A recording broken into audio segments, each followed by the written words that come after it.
Let's discuss about the valence bond theory. So the first proposal of this valence bond theory by the Hitler and London. So to explain the stability of the covalently bonded hydrogen molecule, and later this theory was extended by the Pauling. So he is going to be make further extension of this valence bond theory. So let us discussion about this valence bond theory. So now I am going to take a hydrogen molecule, right? Hydrogen molecule means there will be two hydrogen atoms will be there. That I am going to take as A and B hydrogen atoms. So when they are very far away from each other, what happens? There is no attraction. When attraction, they are come to the closer, then the attraction will be there. When they are at infinite distance far away from each other, what happens? There is no attraction, and only attractive force between the nucleus, center of the nucleus, and the electrons in that hydrogen atoms, right? So here this is nucleus and the electrons will be around this one. This is the force of attraction will be there, and here also in the B hydrogen atom, nucleus and force of attraction between the electron will be stronger here. What happens at that time? At this stage, only attractive force will be there in this hydrogen atom. Separate will be there. So now I am going to take a Na. Na is nothing but the nuclei of the one hydrogen atom, and Ea means electron, one electron of the hydrogen atom, because hydrogen is an atomic number is 1, hence one electron will be there. Here also I am going to take a Nb. Nb is nothing but the nuclei of the hydrogen atom B, whereas Eb is nothing but the hydrogen electron, that is Eb. So only before going to attract with each other, the only force of attraction between this nucleus and electrons will be there. Here also same. But what happens when they come to close with each other? What happens? The attractive force which goes on increases. At that time, what happens when the two hydrogen atoms when they come to each other here? What happens? Na and the attractive force between the Na minus Eb and Nb minus Ea. That means when they come to attract with each other, this nuclei of this hydrogen atom attracts with the B electron of this B hydrogen atom. Whereas and also this Nb minus Ea means nuclei of this B hydrogen atom, this is going to be attracted with the Ea electron of the A hydrogen atom. So these are the attractive forces. That is called Na minus Eb, Nb minus Ea. That is called attractive forces. What about the repulsive forces? Repulsive means Ea and Eb. They are going to be repulsive with each other, and also Na and B gets the attractive and same get the repulsive forces. So here at this stage, what happens? The attraction means they are going to make it to combine with each other. Repulsive force means they are going to pull away that side. So these same make them as the pull away from each other. So in this stage, so the attractive force predominates over the repulsive forces. This bond length should be 74 picometer of this hydrogen element. At this stage, it is the stability. So what happens? Still more further when they make them to close with each other, at that time what happens? The repulsive forces will predominate over the attractive force, and this is an energy curve, that is called potential energy curve. But here potential energy goes on decreases. So the potential energy curve for the formation of the hydrogen as a function of the internuclear distance of the hydrogen atom. So this is about the energy curve of the hydrogen molecule, how they are going to be combining here. So this is about the valence bond theory. Let's discuss about the orbitals overlap concept here. Orbital, how they are going to be overlap here. So let's discuss about this concept. So here, based on this one, according to this statement, that is orbital overlap concept, the covalent bonds are going to be formed by overlap of the valence shell orbitals of the combining atoms containing the unpaired electron, resulting in the pairing of electrons of opposite signs. So that is called overlap concept. So the overlap, the atoms will be having, you know, that valence shell electrons, right? The valence shell electrons means outermost electrons, and the electrons which will be present in the outermost orbitals we are going to call as a valence shell. So valence shell of different atoms or same atoms, when they are going to be overlap, how they are going to be overlap? So that is containing the unpaired electron, resulting in the pairing of electrons of opposite signs. The signs should be opposite. You know that same signs always repel with each other, but opposite signs always attract with each other. So this attractive force, they are going to tell them make a bond. That bond we are going to call as the covalent bonds. So this is and greater the overlap and stronger is much overlap will be, the power it should be greater, means the bond should be also it's a very stable will be there or stronger will be there. So and you know this one, when the atoms come too close with each other, what happens?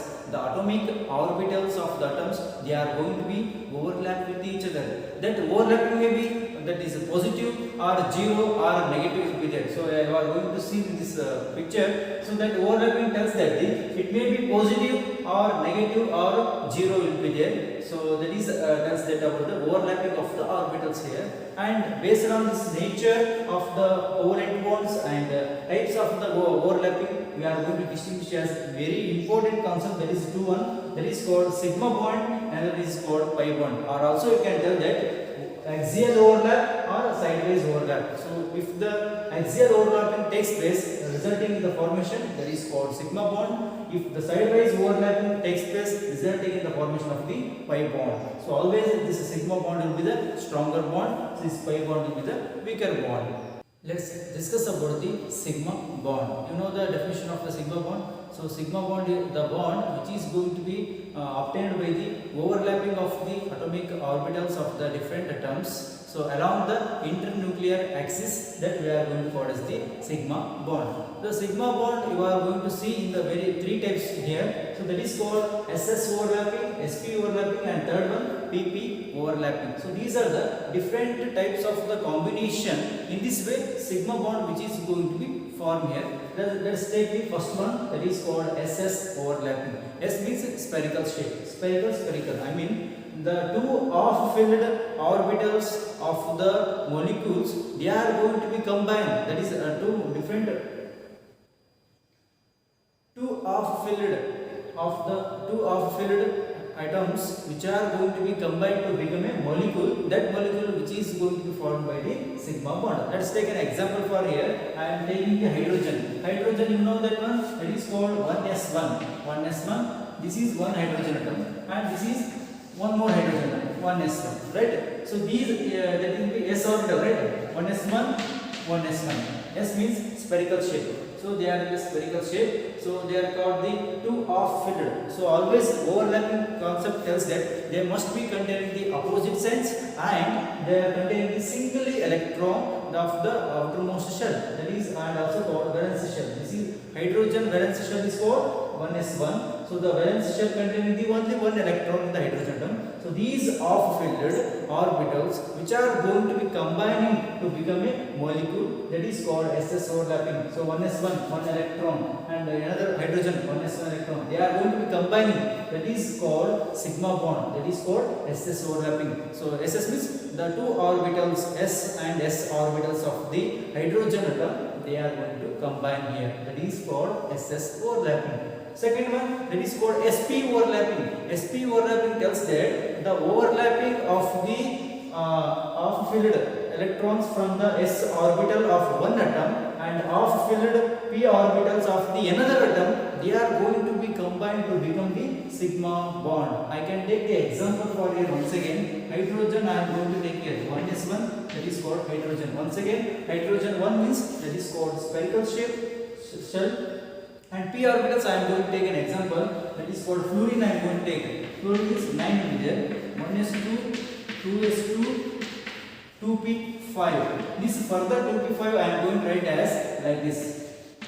2px, 2py, 2pz1. So this is it like this. 2p, this 2p5 contains 5 electrons. Px, py, pz. So last half-filled orbitals as the PZ. That's why I am going to take this as a axis one. P means dumbbell shape. The dumbbell shape that will be in the coordinate axis, that is called Z axis. Why? Because Z axis I am going to take because half-filled electron which is going to be present in this PZ orbitals. So here what happens? The spherical shape of the hydrogen atom and the dumbbell shape of this fluorine atom that is containing the half-filled electron, they are going to make a bond like this. That is called SP overlapping. So this SP overlapping is also nothing but the sigma bond. Come to the last one, PP overlapping. PP overlapping is half-filled orbitals of the two P orbitals. They are going to combine, that is form the PP overlapping. That is also once again sigma bond. I can take the example for the fluorine molecule here, I am going to take one fluorine atom, right? So and two fluorine will be there. For one fluorine, 2pZ will be there. That is called 2pZ1. And another fluorine, if I take, there is also 2pZ1. That's why the axis will be z-axis. This is z-axis. So half-filled orbitals of the two fluorine atoms, right? Like this, two fluorine atoms, they are going to be combined. They are going to be combined here to make a bond that is called pp overlapping. So we have discussed about the hydrogen molecule as a ss overlapping, and we have discussed about the HF as a sp overlapping, and we have last one discussed about the pp overlapping for the fluorine molecule. So these bonds are very strong. So in order to break down these bonds, we require a large amount of energy is going to be required here. That's why sigma bond is always a strong bond. Let's discuss about the pi bond. Pi bond means they are going to be overlapping of the atomic orbitals of the p orbitals. So p means so dumbbell shape. So here it is a p. So this p orbital and this p orbital, so overlapping, that is called pi bond is going to be formed here. So here they are not going to introducing any s orbital. So it's a pure p orbitals. So pure p orbitals of the one of the atom and another p orbitals of the another atom, they are going to be combined to become forming a, that is called pi bond. Let's take an example for the oxygen molecule. You know the oxygen, so electronic configuration. So 1s2, 2s2, 2p4. This 2p4 I am going to write as like this.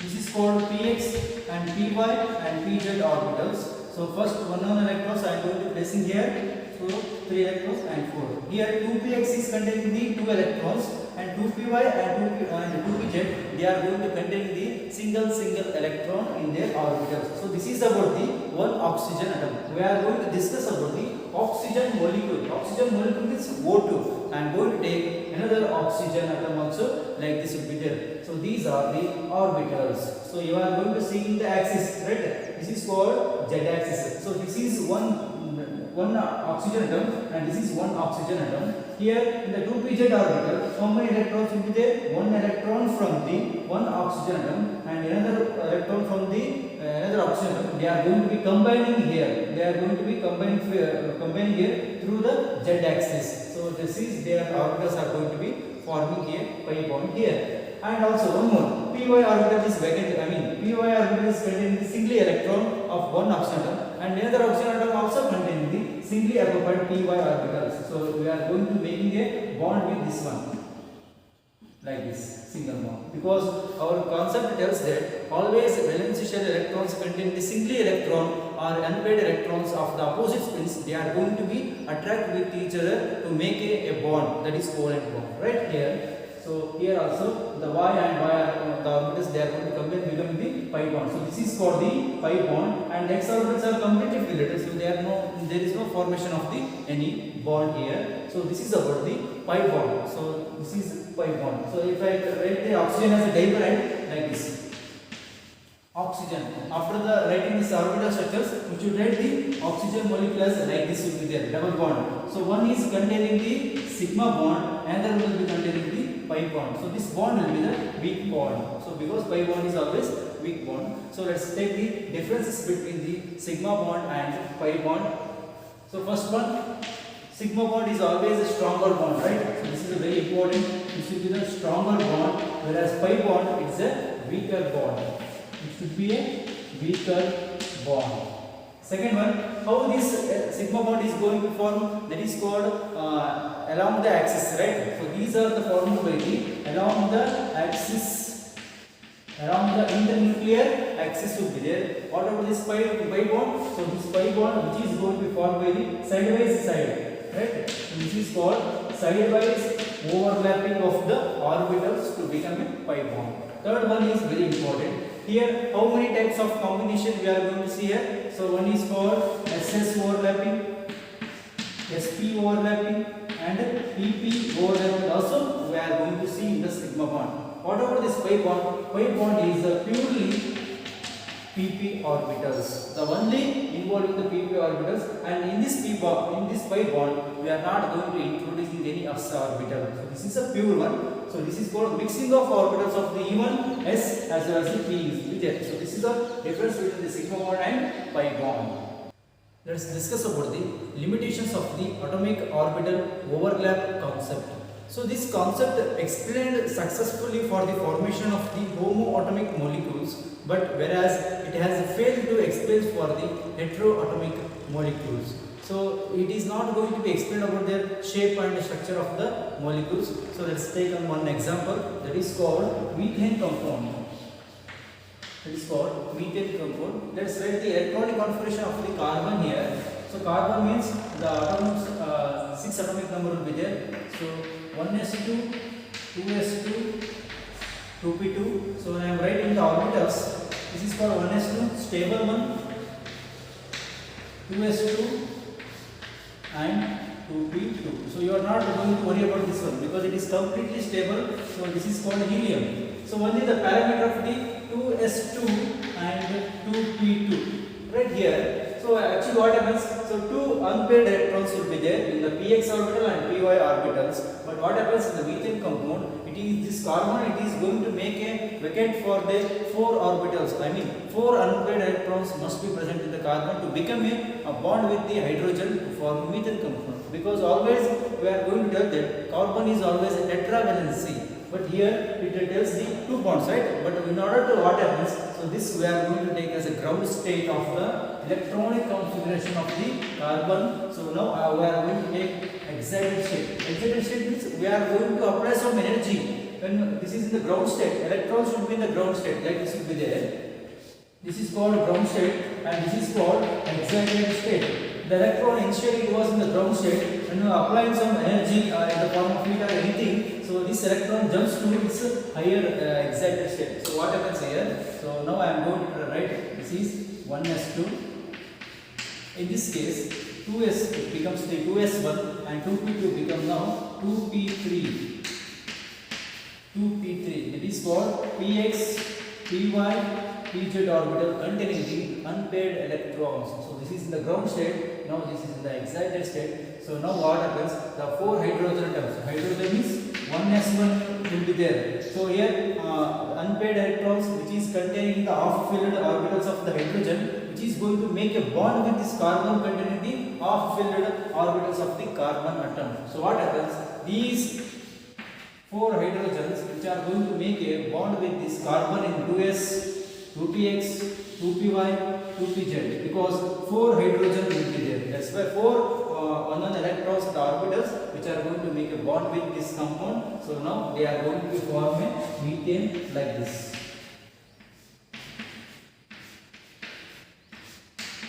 So now bond angle should be 109.5 degrees. So this is the limitations of the atomic orbital overlap concept. They are going to fail to explain some of these polyatomic atoms or heteroatomic molecules, but only it is successfully account on the homoatomic molecules.